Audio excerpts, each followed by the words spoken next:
Բարև քույրեր եւ եղբայրներ, այսօր մեր նորից բնագից հաղորդումն է։ Ինչ եմ ուզում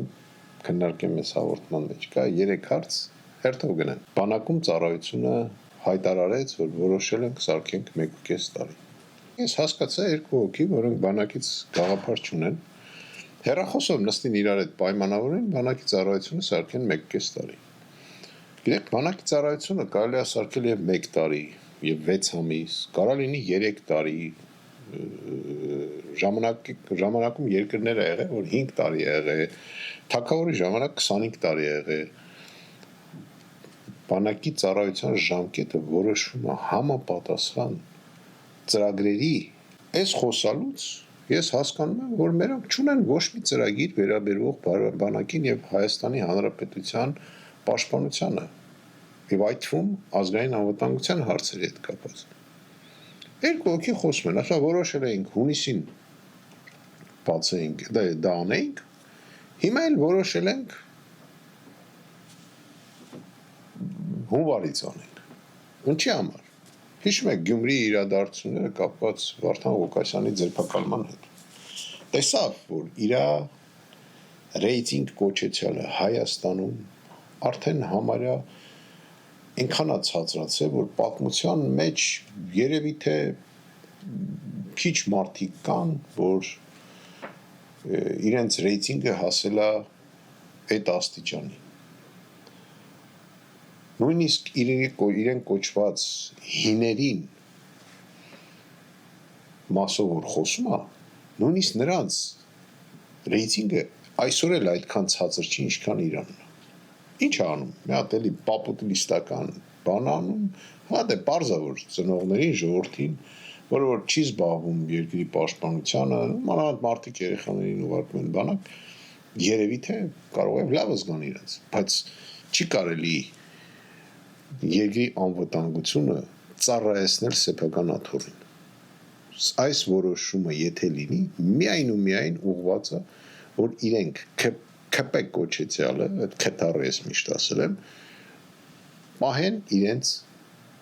աթոռները։ Մյուս հարցը, որի մասին ես կուզեի խոսեի, այս վերջում Ադրբեջանի նախագահի հայտարարությունն է, որ բացում է դեպի Հայաստան տրանզիտ ճանապարհը, որ օրինակ Ղազախստանից մենք ցորեն գնենք բերենք։ Ուրեմն ես ուզում եմ տեղեկացնեմ բոլորին, որ Ղազախստանի ցորենն ու Ռուսաստանի ցորենը գները կարելի է համարել մոտավոր նույնը։ Մեկը դեա թանկ, մեկը ստեա թանկ, մեկը դեա ցածր, մեկը ստեա ցածր եւ այլ, հարցը դրա մեջ չի։ Բայց Ղազախստանից այդ ցորենը մատակարարվելու է Ակմոլ քաղաքից, որը գտնվում է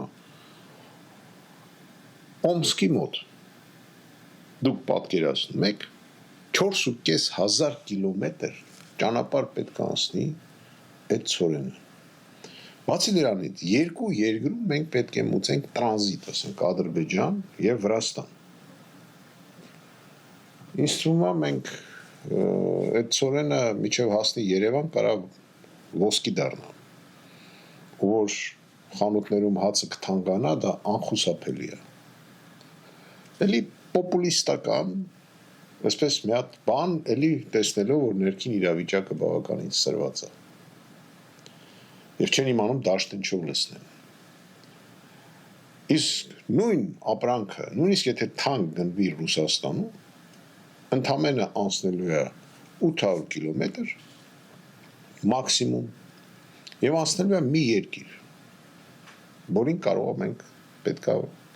մուծենք տրանզիտ։ Նույնիսկ եթե Ադրբեջանը Հայաստան դա մտնի, ասենք, ամիջապես իր տարածքով, միայն 4.500 կիլոմետր ժողովուրդ։ Թող այդ մակարոնները տանեն իրենց ականջներին կախեն։ Աբսուրդ է։ Ու հետաքրքիր բանը գիտեք որն է։ Տեսեք ինչ է կատարվում։ Փաստացի տեսնելով մեր մոտ ներքին իրավիճակը, որ սրվում է, Ադրբեջանի նախագահան սկսում է աջակցել մեր երկրի ղեկավարին։ Եկեք հիշենք 23 թվականը։ 23 թվականին, եթե չեմ սխալվում, նոյեմբերի կեսերին կարծեմ Ադրբեջանի նախագահի ընտրությունները պետք է լիներ։ Այն ժամանակ Ադրբեջանի նախագահան մեծ խնդիրներ ուներ իր երկրում, որովհետև պատերազմը 21 թվականին չբերեց նրան, որ Ղարաբաղի հարցը լուծվեր այնպես, ոնց որ ինքը խոսք էր տվել իր ժողովրդին։ Կորցնելով մոտավորապես 17,000 զինվորներ, ինքը չլուծեց այն ժամանակ Ղարաբաղի հարցը։ Ինչ է անում մեր երկրի ղեկավարը։ Արցախը նվեր է տալի Ադրբեջանին եւ Ալիևը ընտրվում է երկրի նախագահ։ Մի փաստաթղթի վրա, երբ որ ես իրան ներկայացրեցի, ինքը գրեց Ալիևը մեզ պետք է։ Դա եղել է 19 թվականին։ Ալիևին պետք չի ձեր տալ։ Տեսեք ինչերից եմ ես խոսում եւ ինչ եմ ուզում մեզ բոլորիս հասկացնեմ։ Ու Ալիևը հասկանում է, որ հաջորդ ընտրություններին Ադրբեջանը շանս չունի հաղթի եւ ինքը դրա մասին իր վերջի ելույթներից մեկում դա ասեց։ Եվ հիմա թուրքական այդ տանդեմը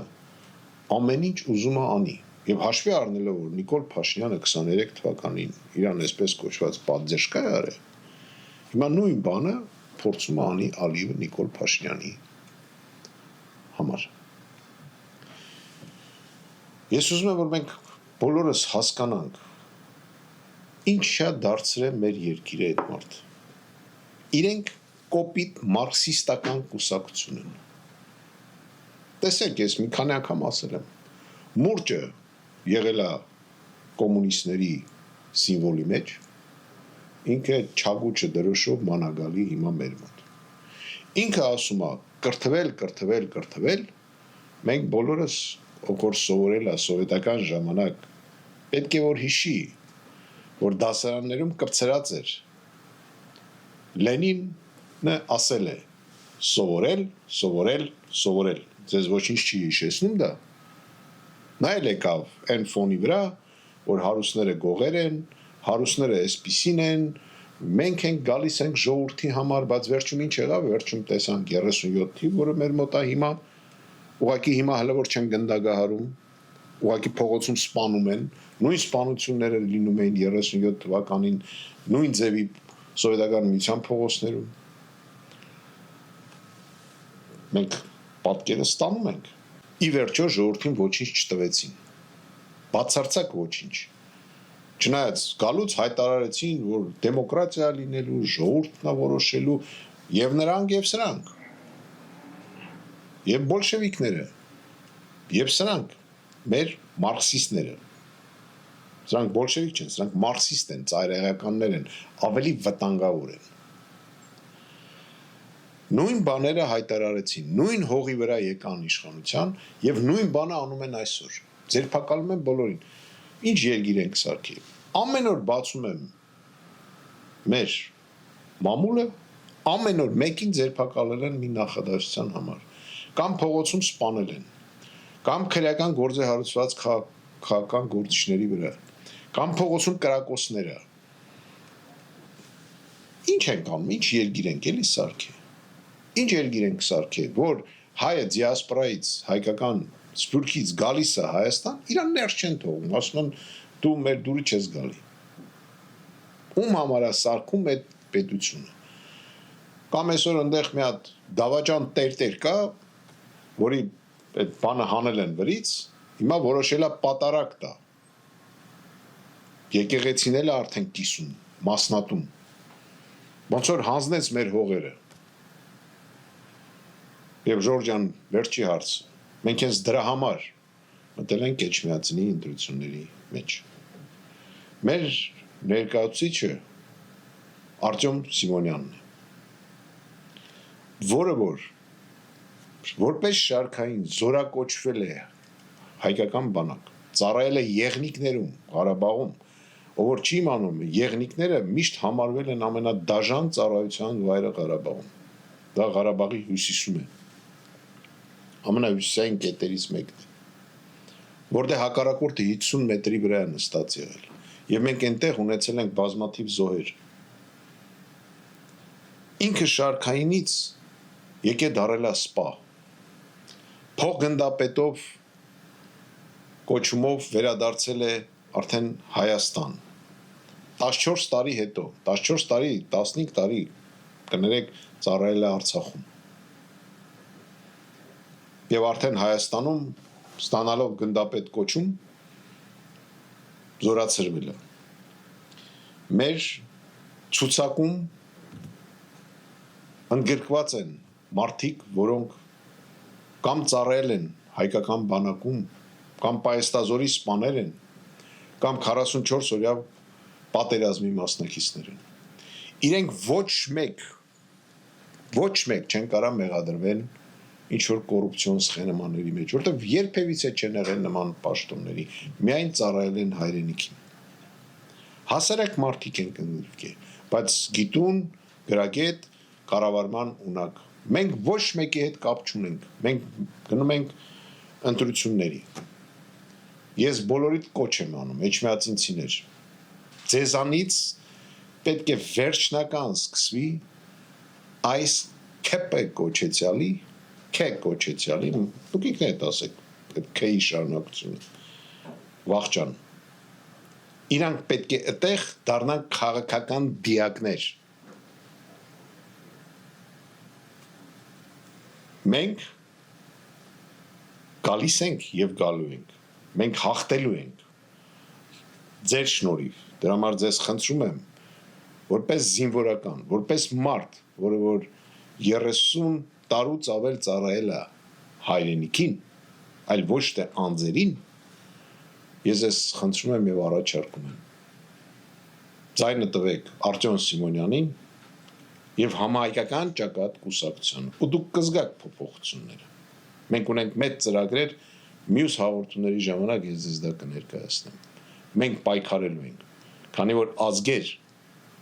որոնք ընկնում են ճակատամարտում, նորից բարձրանում են։ Իսկ ազգեր ԿՊ-ի գլխավորությամբ, երբ որ հանձնվում են,